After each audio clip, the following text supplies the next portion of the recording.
Hello student, Pradeep गिरी academy में आपका स्वागत है।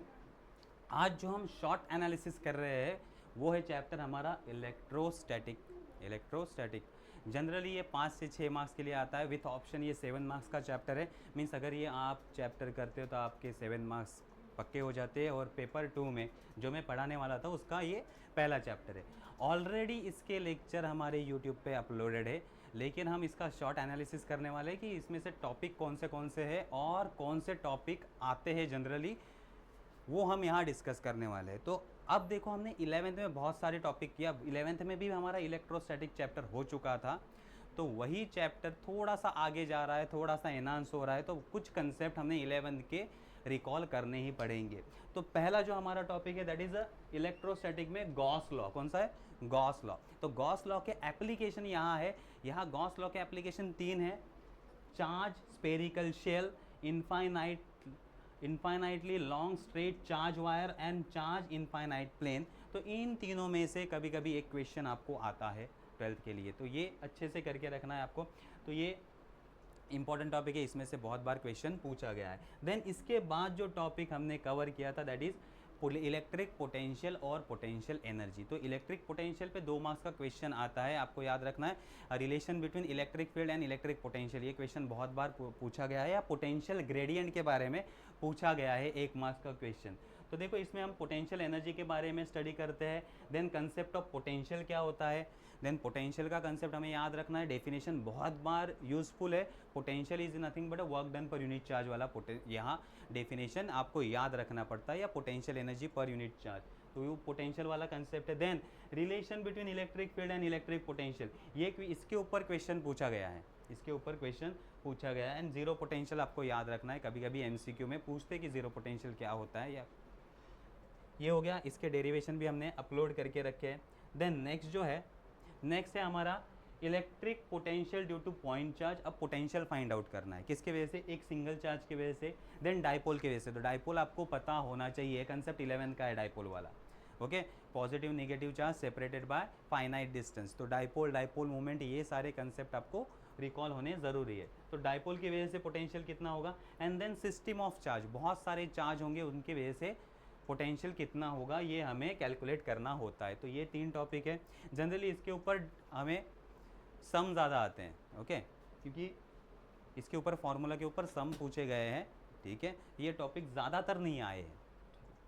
Next, equipotential surface. Equipotential surface पे कभी कभी क्वेश्चन आया है। Equipotential surface, then work done zero कहाँ होता है, इस टाइप के क्वेश्चन इसके ऊपर 1 मार्क्स के पूछे गए हैं इक्विपोटेंशियल सरफेस पे। Okay, next electrostatic potential energy. अब हमें पोटेंशियल एनर्जी इसमें फाइंड आउट करनी होती है। तो potential energy means work done. Potential energy find करना मीन्स क्या होता है? वर्क डन फाइंड करना। तो किसकी वजह से? 2 पॉइंट चार्ज। जब 2 पॉइंट चार्ज आएंगे तो उसकी वजह से क्या होता है? Then system of n point charge. अब 2 चार्ज की वजह से हो गया, तो n नंबर ऑफ चार्ज आएंगे तो उसकी वजह से पोटेंशियल एनर्जी कितनी होगी। Then a single charge in external electric field, जब इलेक्ट्रिक फील्ड बाहर से अप्लाई होगा उसकी वजह से क्या होगा। Then system of 2 charge in external electric field, 2 charge को एक्सटर्नल इलेक्ट्रिक फील्ड में रख दिया तो क्या होगा।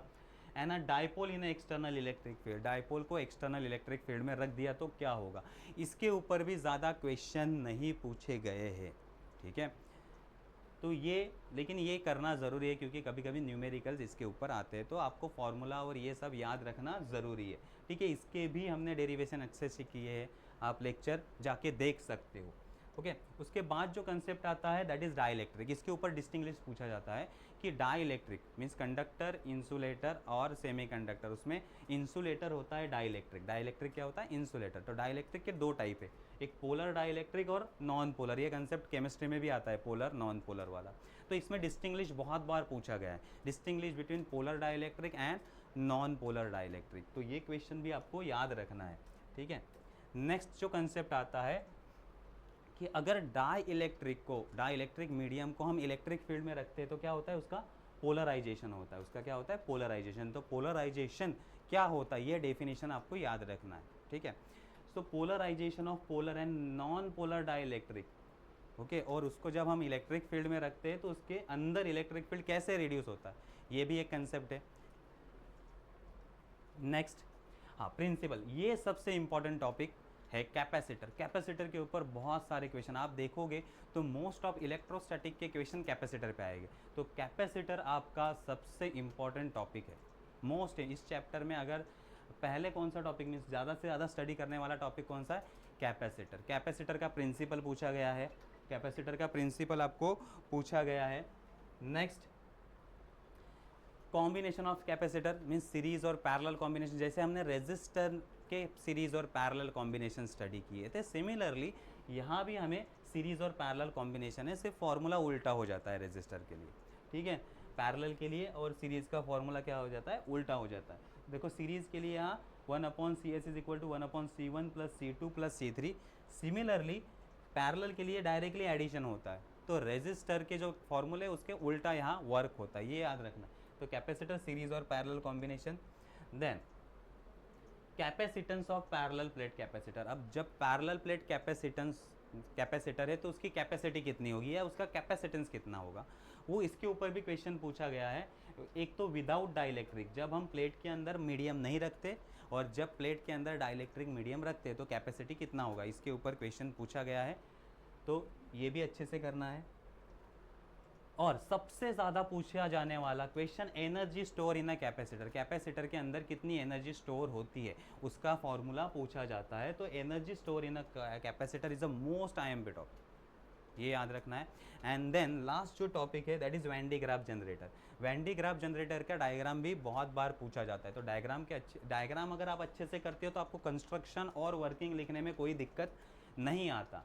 तो आप अगर डायग्राम भी अच्छे से ड्रॉ करते हो और उसको लेबलिंग अच्छे से करते हो तो आपको इसमें पूरा मार्क्स आ सकता है। तो देखो ये चैप्टर वैसे तो इजी है, आप करने जाओगे तो इजी है। जो IMP टॉपिक है मैंने कहा इसमें इलेक्ट्रिक फील्ड वाला आपको करना है, पोटेंशियल वाले जो टॉपिक करने वो मैंने कह दिए। Then Van de Graaff generator का डायग्राम करके जाओ, कैपेसिटर बहुत अच्छे से करके जाओ, तो आराम से आपको 5-6 मार्क्स सिक्योर हो जाते हैं इसमें।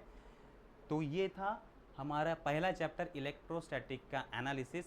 अगर इसको डिटेल में आपको देखना है तो ऑलरेडी लेक्चर हमारे अपलोड किए गए हैं हमारे चैनल पे, वो हटाने वाले नहीं हैं हम लोग। तो आप उसको देखो, अच्छे से समझो और स्टडी अपना स्टार्ट करो। मिलते हैं हम नेक्स्ट लेक्चर में, ओके, नेक्स्ट चैप्टर का एनालिसिस लेके। तब तक के लिए बाय बाय।